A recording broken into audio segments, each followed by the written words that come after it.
Muy buenas a todos y bienvenidos a un nuevo capítulo del Vitalista, un podcast sobre salud, sobre osteopatía y el lugar donde un servidor, Andrés Cuadrado, aprovecho para compartir todo aquello que creo interesante para el bien común. Antes de nada, te voy a invitar a pasarte por mi web, en la que encontrarás el blog, en el cual hay entradas para la mayoría de los capítulos del podcast, con las referencias en las que me he basado muchas veces, y además tendrás contenido en el que poder profundizar en muchos de los temas que estoy tratando.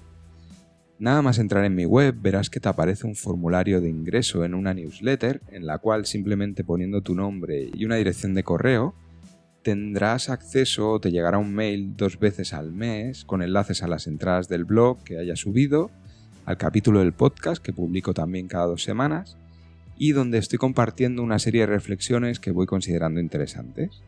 Y por último, en la misma página web, en ella encontrarás toda la información sobre mi consulta, donde atiendo a personas con diferentes problemas de salud, acompañando los procesos de curación y buscando en vuestra historia y en vuestro cuerpo allá donde haya que trabajar para recuperar la salud.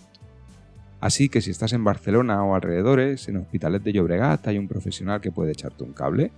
Y todo esto lo tenéis en andrescuadrado.com. Como veis, no me he matado en buscar un dominio y además estaba baratete. Y dicho esto, voy con lo que hablaremos hoy. Los sistemas de información en el sistema inmune, es decir, cómo se comunican las células de los tejidos con las del sistema inmunitario y viceversa.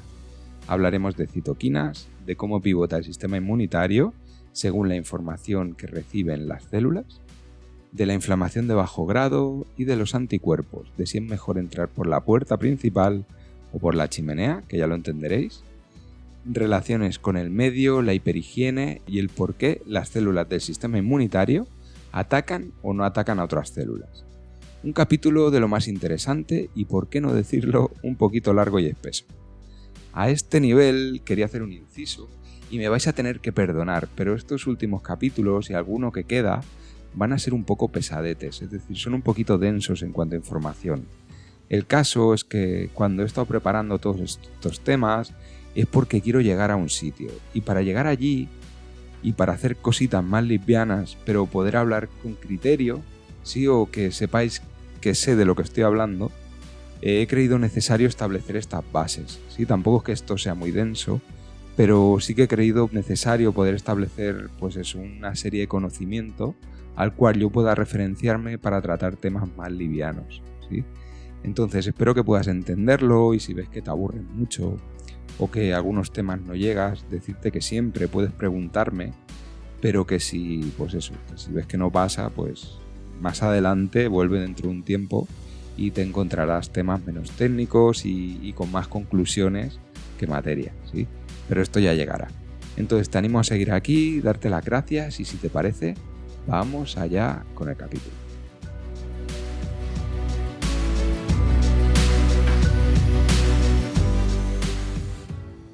Seguimos con el sistema inmunitario y nos vamos a centrar hoy en cómo se comunican las células entre sí, pero con un leve reto, que sea algo entendible.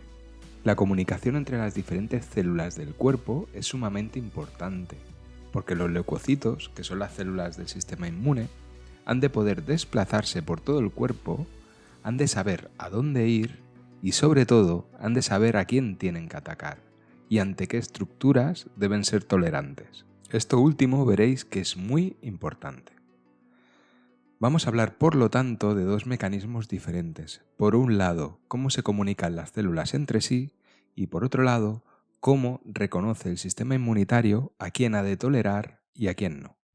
Lo primero que tenemos que entender es que las células del cuerpo y los propios leucocitos segregan para comunicarse una serie de proteínas llamadas citoquinas. En cualquier parte del cuerpo, cuando una región se ve sobrepasada o estresada, las células presentes en el tejido, aquellas que velan por su integridad, lo que hacen es crear citoquinas dentro de su medio y expulsarlas, para que las células del sistema inmune las reconozcan y acudan a este lugar. Además, la célula del sistema inmune innato que se encuentre el problema, que sea la primera en llegar, lo que va a hacer es crear nuevas citoquinas para que el sistema inmune pivote o se potencie en una dirección o en otra, ¿sí? Algo que ya os explicaré. De esta forma, las células del sistema inmune tienen un modo de poder acudir allá donde se necesitan y a su vez poder amplificar esa actividad. Hay citoquinas que dan una señal que favorecen la inflamación y otras que dan señales para remitir o acabar de regenerar el tejido, o una señal que podríamos decir antiinflamatoria. En el caso de la actividad linfocitaria, que los linfocitos son un tipo de célula inmunitaria que están presentes en la respuesta adaptativa, algo que creo que os expliqué en el capítulo anterior y de lo que hablaremos más adelante, es muy interesante que en función de las citoquinas que va a segregar el linfocito CD4, ¿vale? No os rayéis con los nombres, pero hay un tipo de linfocito que en el momento que recibe un antígeno, lo que va a hacer es como transformarse y dar una serie de citoquinas encaminadas más hacia un tipo de patógeno o hacia un tipo de información o hacia otro tipo de información, ¿sí? Ya os hablaré, ¿no? Se habla del TH1, del TH2, del TH17 o la inmunidad de regulación, ¿sí? Los linfocitos Treg que se llaman, activando o haciendo un efecto llamada a unas células o a otras. Imaginaros, cuando hay trabajo muscular, que siempre se dan pequeñas lesiones, pequeñas microroturas, cuando hacemos un trabajo de fuerza, por ejemplo, pues estas células musculares lo que hacen es segregar un tipo de citoquinas que se llaman mioquinas, que dan lugar a que las células del sistema inmune puedan llegar a iniciar el proceso de reparación y regeneración con un efecto regulador y antiinflamatorio a nivel general. He aquí uno de los motivos para realizar actividad muscular de forma regular. A nivel clínico, algo a tener muy presente es la secreción de citoquinas por parte de los adipocitos, que son las células que forman el tejido graso del cuerpo. Estas células, estos adipocitos, lo que hacen es segregar otro tipo de citoquinas cuando se ven inflamadas, y normalmente se ven inflamadas por un exceso de tejido graso, es decir, cuando hay sobrepeso u obesidad. Y lo que van a hacer es segregar otro tipo de citoquinas, como ya he dicho, que se llaman adipocitoquinas, que generan una activación inmunitaria a nivel global, con un mayor gasto de sustrato que se acaba traduciendo en cansancio y fatiga, menos actividad reguladora de los linfocitos y tendencia a procesos inflamatorios con más difícil resolución y en muchos de nuestros tejidos, desde el tejido conectivo e incluso a nivel orgánico o a nivel vascular, ¿sí? Entonces, pensemos que esta inflamación de bajo grado, de la que os hablaré, si puede llegar a afectar a nivel vascular, que a nivel vascular me refiero a afectar a los vasos sanguíneos, a las arterias, hemos de tener en cuenta que los problemas cardiovasculares son la primera causa de muerte en Occidente. Entonces, el hecho de que haya un tejido graso inflamado es uno de los motivos por los que se inicia y se mantiene esta inflamación de bajo grado.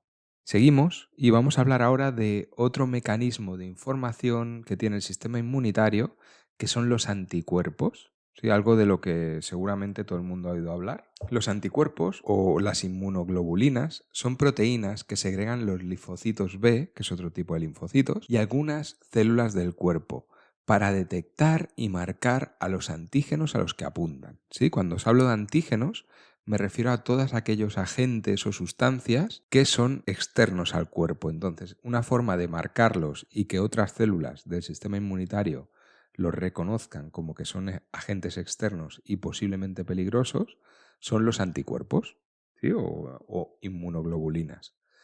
Todo esto lo he incluido en esta serie y lo explico porque la primera vez que yo entré en contacto con el sistema inmunitario, a la hora de estudiarlo, empecé a escuchar hablar de citoquinas, inmunoglobulinas, anticuerpos, y por así decirlo me hacía la picha un lío. Entonces, pensando también no solo en pacientes, sino en posibles alumnos de osteopatía o alumnos de fisioterapia o incluso profesionales que quieran entrar un poquito más en profundidad, esto puede ayudar como como un poco a modo introductorio y que os suenen ciertas cosas que yo en su momento sufrí bastante para poder aprenderlas.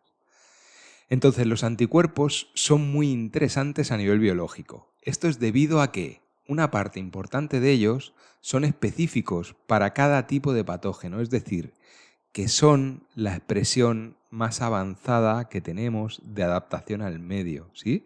Pensar que para ciertos tipos tenemos unas respuestas específicas, para ciertos tipos de agresiones o de patógenos, ¿vale?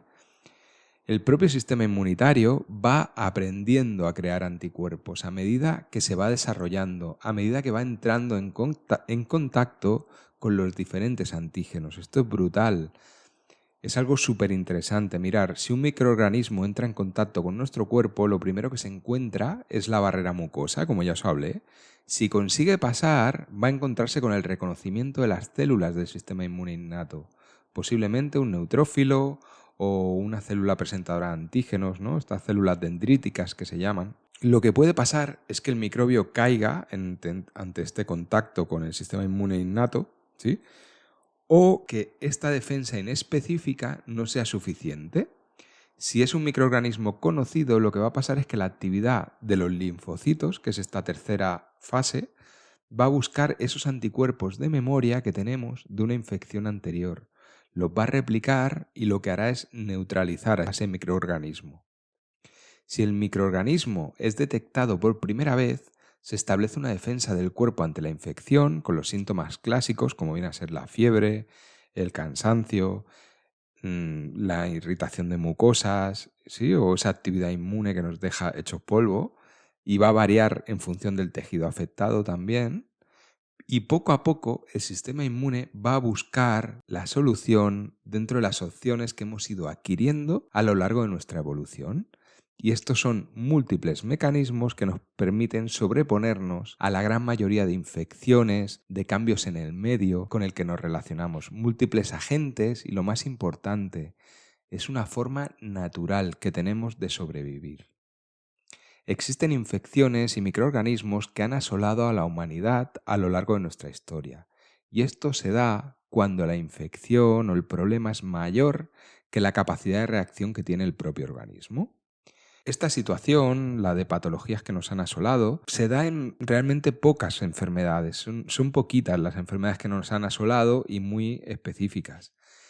Que gracias a los avances de la medicina, a las mejoras de los medios higiénicos sanitarios, a la mejora de la sociedad del bienestar, ¿sí? A que ahora estamos bien nutridos, a que estamos más sanos en general, lo que ha pasado es que en el último siglo se han controlado y la muerte o las enfermedades infectocontagiosas ha descendido notablemente.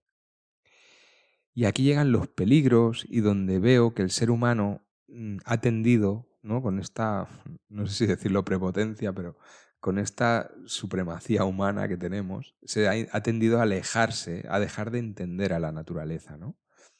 Realmente me meto un poco en un campo de patatas, pero voy a intentar dar información poco a poco e intentaré rascar lo menos posible. Sí, pero son cosas que en este medio, ya no solo para pacientes, sino para el público en general o si me escucha algún sanitario, pues es una idea una forma de entenderlo que resulta interesante y que me gustaría, pues eso, poder compartir opiniones. Y es eso, es que hay otra forma de ver las cosas, mucho menos artificial, sin tanto control, que nos va a permitir vivir más sanos y comprendiendo las cosas de otra manera. Vamos a ello. Lo primero es entender que vivimos en un entorno y que el relacionarnos con él nos hace estar mejor adaptados. Cuando hablo de entorno, hablo de microorganismos y sobre todo de bacterias y de virus, pero también hongos y otros unicelulares que están omnipresentes en el medio. Están en nosotros, en las superficies, en el aire y en el agua. Exponernos a ellos, sobre todo en la infancia, en la primera infancia, nos permite desarrollarnos, acorde al medio en el que estamos. Los procesos que se suelen llamar víricos son procesos naturales que todo niño ha de pasar para adaptarse al medio. Es como un peaje que hay que pagar por vivir donde vives. Y el error lo veo yo, y creo que es un problema, con la hiperhigiene, cuando no se deja que el niño contacte con las cosas, que toque el suelo, que se lleve las cosas a la boca, que entre en contacto con animales, que reciba besos de familiares y allegados, aunque estén un poco constipados. No pasa nada. Si tenemos el instinto cuando somos pequeños de metérnoslo todo en la boca, ¿no creéis que será por algo? Pensar en ello. Cuando un niño chupa algo, a ver, si es algo que ha estado metido en una cloaca, pues obviamente no. Pero cuando un niño chupa algo, eso pasa al estómago, donde se procesa, donde se destruye aquello que es peligroso, y luego los antígenos que puedan quedar, o sea, esas sustancias que puedan ser peligrosas, van a pasar por todo el intestino, donde hay una capa que nos protege, donde hay un sistema inmunitario que va a reconocer de forma selectiva todo lo que haya, y digamos que es una forma de ir reconociendo el medio. O sea, no solo reconocemos lo que vemos, lo que oímos, también lo que comemos, lo que entra en contacto en nuestra boca, lo que olemos, ¿sí? Entonces es súper importante que los niños empiecen a oler, empiecen a tocar, empiecen a chupar aquellas cosas que hay en su casa. Es que no pasa nada, ¿sí? A ver, si tenemos una casa pues que nos come la mierda, pues a lo mejor hay que limpiar un poquito la casa, pero en un entorno semilimpio, ¿sí? O en un entorno natural en el que vivimos, pues es que no tiene que haber peligro. Siempre hay cosas que hay que tener cuidado, pero bueno, no hay que ir al otro extremo y vivir rodeado de mierda, como estoy diciendo, ¿no? Con animales sucios y sin contacto con el agua. Lo bonito, como siempre, es vivir en el gris, más clarito, más oscuro, según la gana, según las posibilidades. Pero los microorganismos hemos de tener en cuenta, como ya dije en otra serie, que son los verdaderos habitantes de este planeta. La lucha que tenemos contra los microorganismos no la vamos a ganar, y lo mejor que podemos hacer es conectar con el medio y mantener nuestro terreno, nuestro cuerpo y nuestra mente, ¿sí? O lo que sería el cuerpo y el alma, en las mejores condiciones posibles. ¿Para qué? Para estar bien y prevalecer. Entonces, volviendo a los anticuerpos, voy a entrar en un tema así un poquito peliagudo, pero también, aún más que este, hablando un poquito de las vacunas, ¿sí? Otro problema que veo es la interpretación o la imagen que tenemos de las vacunas. Las vacunas, a nivel conceptual, aunque hay de muchos tipos, son una herramienta con la que se informa al sistema inmunitario de una amenaza antes de que haya contacto con ella. De forma que el sistema inmune crea anticuerpos para reconocer al agente infeccioso y así, cuando se dé la infección de verdad, la respuesta del sistema inmune sea más eficaz. Este proceder ha sido de ayuda para erradicar total o casi totalmente enfermedades como la viruela, la poliomielitis, las paperas, el sarampión o la rubeola. Enfermedades que hicieron mucho daño durante siglos, aumentando la mortalidad y siendo fuente de discapacidades en muchos casos desde la infancia.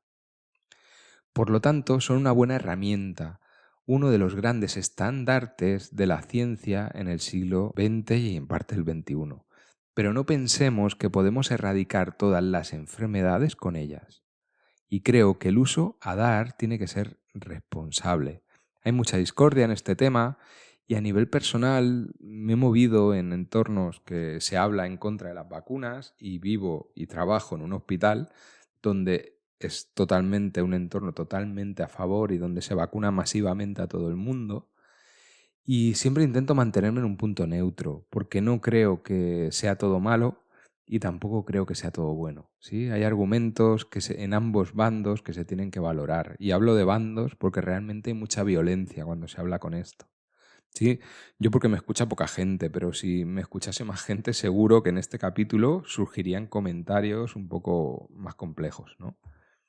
Entonces, algo a tener en cuenta es que cualquier vacuna lleva sustancias que no son inocuas, ¿sí? Son sustancias que en las dosis establecidas y en los estudios que se hacen previamente se indica que no son peligrosas para el individuo, pero lo que tenemos que entender es que a un bebé no le ponen una vacuna.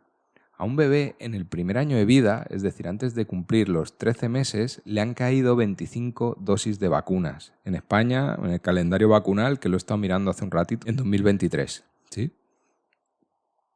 Es verdad que lo entendemos como un mal menor y que es una herramienta segura, pero a lo mejor enfermedades como la gripe, la varicela o el rotavirus no serían imprescindibles, o paralelamente, si se han de poner estas vacunas, fomentar cosas de las que ya os he ido hablando, ¿no? Como fortalecer este sistema inmunitario, el hecho de exponernos al sol, de ir a la naturaleza, de nutrirnos adecuadamente, dormir las horas que toca, hacer ejercicio. Es decir, potenciar un poquito el terreno y no tanto entrarle por detrás al sistema inmunitario a explicarle lo que tiene que hacer.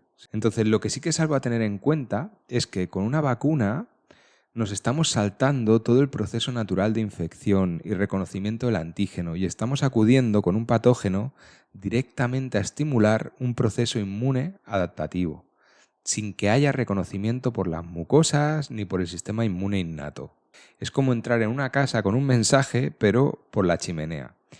¿Se puede hacer? Sí. ¿Es de fiar? Pues posiblemente sí, ¿no? Pero es una forma muy ingeniosa de evitar males mayores ante enfermedades graves, pero lo que os decía antes, ¿lo deberíamos hacer contra todo de forma sistemática?